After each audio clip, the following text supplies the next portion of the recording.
Fala rapaziada, beleza? Sejam muito bem-vindos a mais um vídeo no meu canal e no vídeo de hoje a gente vai fazer uma relação entre Renato 38, Nassim Taleb, Bitcoin, aleatoriedade e Warren Buffett e como você não tem que levar nenhuma dessas pessoas a sério, inclusive o próprio Elon Musk. E você vai entender como tudo isso se liga, então fica até o final do vídeo, eu tô com as minhas anotações aqui, hoje eu tô gravando de casa.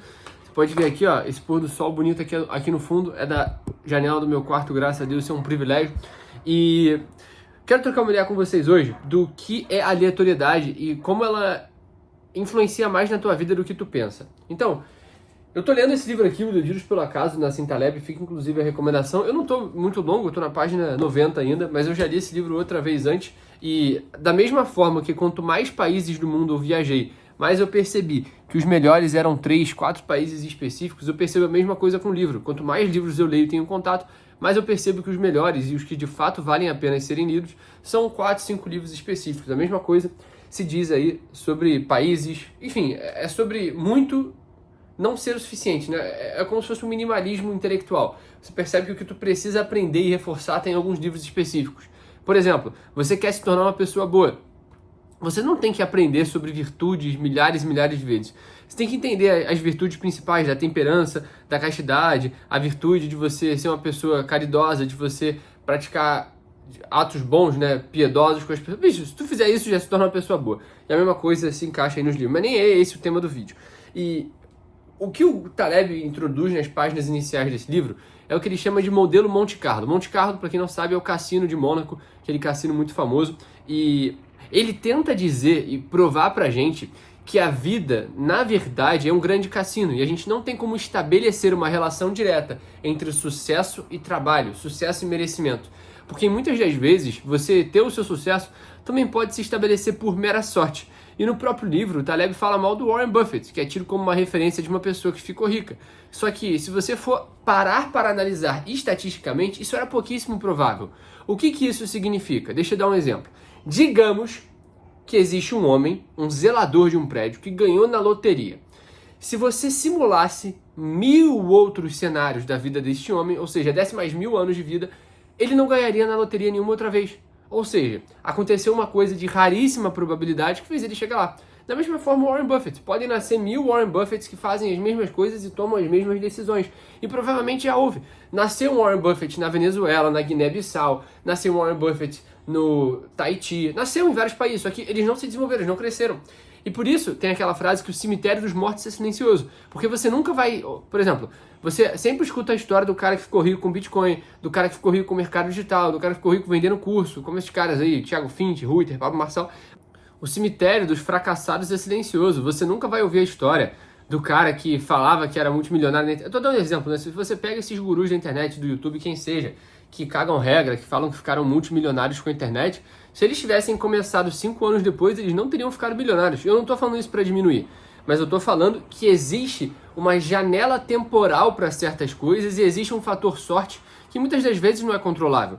Se você pegar a maior parte dos bilionários da tecnologia nos Estados Unidos, Bill Gates, o próprio Steve Jobs, todos eles nasceram na mesma janela de tempo. Bill Gates, eu não sei se você já estudou sobre a história dele, mas ele deu sorte de estudar em um dos únicos colégios do planeta que naquela época tinha acesso a computadores. Ele deu várias sortes na vida dele. Não estou diminuindo o mérito que ele teve de chegar onde chegou. Estou falando que existe um fator sorte. E você ignorar isso é, de certa forma, injusto com você mesmo. Porque você podia tentar 1000 cenários e você nunca se transformaria nesses caras. Por quê? Existe o fator estar certo, no lugar certo, na hora certa.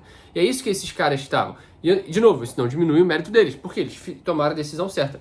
E o Renato 38, para mim, é exatamente a mesma coisa. Ele fala muito de verdade, ele fala muitas coisas, e acredito que ele ajuda a restaurar muito casamento, ajuda muitas pessoas a voltarem as próprias vidas para Jesus, que isso, de fato, é o que importa no final das contas.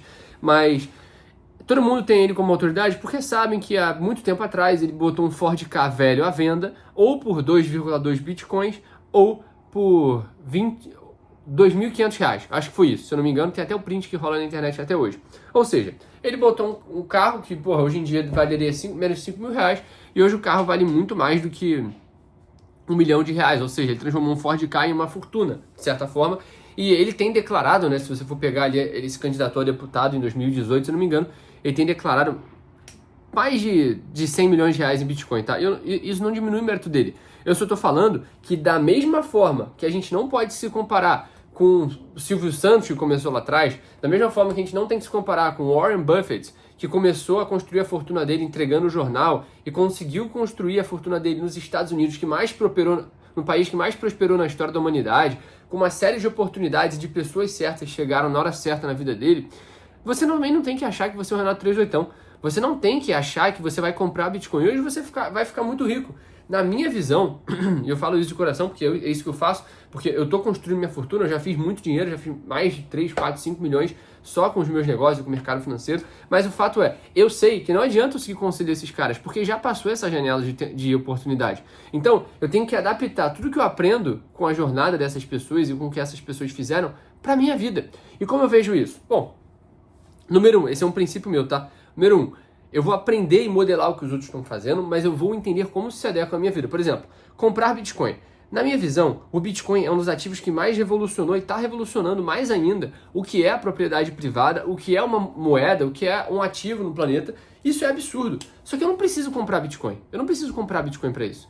Eu, Vinícius, fiz muito mais dinheiro operando Bitcoin nos últimos 3 anos, que foi quando eu comecei a operar, do que se eu tivesse simplesmente comprando Bitcoin e segurando. Por quê? Porque eu tinha pouca grana quando eu comecei. Se eu pegasse os meus 1.000, 2.000, 3.000 reais que eu tinha no bolso quando eu comecei, eu ia ter transformado em 10 mil reais. Beleza, meus parabéns, uma grande merda. Porque esse dinheiro não significaria nada. Porque esse dinheiro não mudaria a minha vida. E o que eu tô falando é, se você é pobre, e pobre eu digo qualquer pessoa que tem menos de 200 mil reais na conta, não necessariamente a pessoa que está miserável passando fome. Se você tem menos de 200 mil reais na conta, você é pobre. Então, se você é pobre e tem menos de 200 mil na conta, você não tem que pensar em comprar Bitcoin, você não tem que pensar em nada disso. Você tem que pensar em construir teu patrimônio e criar um negócio. O que eu fiz, eu não estou cagando regra falando que você tem que fazer, mas eu construí o meu negócio. Meu negócio é operar no mercado financeiro, ou seja, eu entendo as altas e baixas dos ativos e faço disso uma fonte de renda. Inclusive, tem um desafio público no meu canal, onde eu comecei com 10 mil reais e já estou com 33 mil operando trade no mercado de criptomoedas. Eu também opero Forex, índice americano e índice brasileiro, mas esse é um desafio específico para o mercado de criptomoedas. Eu comecei em julho e agora em novembro, 4 meses depois, vai fazer 5 já. E eu já tripliquei esse capital inicial, mas isso não me faz melhor que ninguém, tá?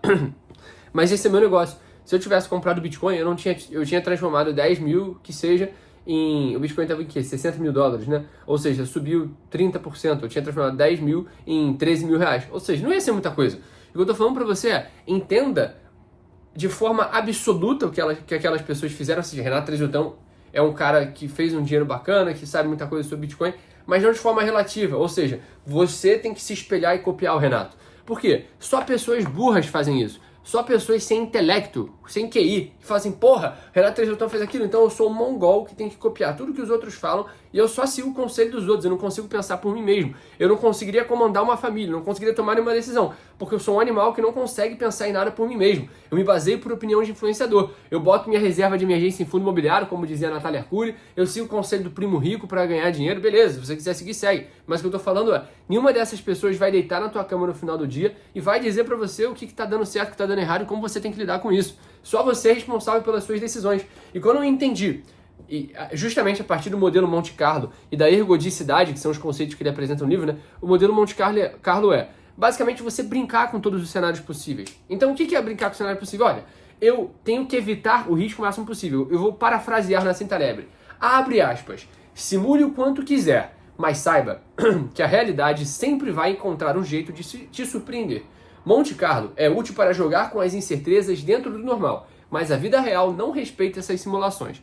Isto é, se eu quero estar protegido para todos os momentos de caos, de tudo que puder dar errado na minha vida, eu tenho que estar pronto se cair agora um avião aqui na minha cabeça e explodir meu crânio. Esse é um cenário plausivelmente traçável. Não, outro cenário possível hoje, a gente está no meio de uma guerra, a gente está prestes a ver a Terceira Guerra Mundial começar. Será que não é de se pensar uma forma de eu operar no mercado financeiro em função disso, me proteger, de repente montar uma operação que eu consiga ganhar dinheiro caso o mercado despenque? Ou seja, é você simular cenários e os teus investimentos, as tuas operações no mercado têm que estar posicionadas da maneira correta para que você ganhe dinheiro com isso. E esse é o ponto. Você pensa que as coisas que aconteceram no passado vão acontecer no futuro. E daí eu te apresento o conceito de ergodicidade, que é um nome bonito para simplesmente assim, cara, se eu pego uma moeda e jogo para cima 1 milhão de vezes, se ela cair metade das vezes cara e metade das vezes coroa, Isso significa que é um meio ergódico, um meio onde as coisas repetem-se de forma padronizada. Só que o mercado financeiro, qualquer coisa que envolva grana, não é assim. Eu vou dar o exemplo aqui do Elon Musk. Todo mundo tem o Elon Musk como gênio, mas eu vou contar aqui brevemente a história dele para você entender. O Elon Musk teve sorte e ele ganhou dinheiro na sorte no começo. Basicamente, ele morava na África do Sul, o pai dele batia nele e na mãe dele. Ele foi se mudar para os Estados Unidos mais velho, o irmão dele estudava na faculdade da Pensilvânia, ele foi para a faculdade da Pensilvânia, já era um cara muito inteligente, e daí ele conseguiu um cargo numa empresa que basicamente era assim. Na bolha das .com, perto dos anos 2000, toda empresa que tivesse internet no nome pampava no mercado financeiro. Todas essas ações subiam. E ele estava numa dessas. Só que uma dessas empresas foi comprada pelo PayPal, ele se tornou um funcionário do PayPal, depois virou CEO do PayPal, depois foi demitido de CEO do PayPal e ganhou dinheiro na venda. Ou seja, é um pouco de cagada. Se ele fizesse isso agora, ele não ia ter cargo nenhum. Ou seja, está no lugar certo na hora certa. Só que você acha que você vai virar o Elon Musk porque você está consumindo o livro dele. Entendeu? Você tem que entender que cada pessoa tem sua realidade, você estuda a vida dos outros só para aprender e tirar algum insight daquilo, não para transformar a tua vida na vida daquela pessoa, porque a tua biografia é individual. Se você pega, eu vou dar outro exemplo completamente aleatório, Cristiano Ronaldo e Neymar, os dois nasceram no mesmo dia. Você vai achar, porra, não tem nada a ver. Isso tem tudo a ver com sorte. Por quê? Cristiano e Neymar nasceram no começo de maio, no começo de março, e isso é muito mais vantajoso para um jovem se destacar nas peneiras de futebol. Porque ele sempre vai ter mais tempo para se desenvolver. Se você nascer no dia 31 de dezembro do teu ano, você nunca vai conseguir se destacar. Por quê? Porque você está um ano atrasado do cara que nasceu no dia 1º de janeiro, fisicamente. Isso faz muita diferença nas categorias de base. Ou seja, o que eu estou falando é, a sorte ela tem um papel importante. E você não pode mudar isso. Você não pode. E a única forma de você se blindar, e o Taleb fala isso no livro, a única forma de você se blindar contra isso e usar isso ao teu favor é, cara, a sorte, ela vai agir ao favor de alguém, que seja ao meu favor. Então, saiba se expor nas coisas certas, não tenha medo de correr risco, porque essa é a única forma de você se tornar um Elon Musk. Ele só se tornou quem ele foi porque ele não teve medo de fazer as coisas, tomar as decisões difíceis. E você também deveria fazer isso. Se esse vídeo te ajudou, se te gerou algum insight, deixe teu comentário, teu like. Tô fazendo esses vídeos aqui mais de troca de ideia, diretamente aqui desse pôr do sol, diretamente da minha casa aqui no Rio de Janeiro, essas montanhas maravilhosas, nessa cidade linda, que é a mais bonita do Brasil e a mais bonita do mundo também, pelas que eu conheço. Tamo junto, só começo e até a próxima.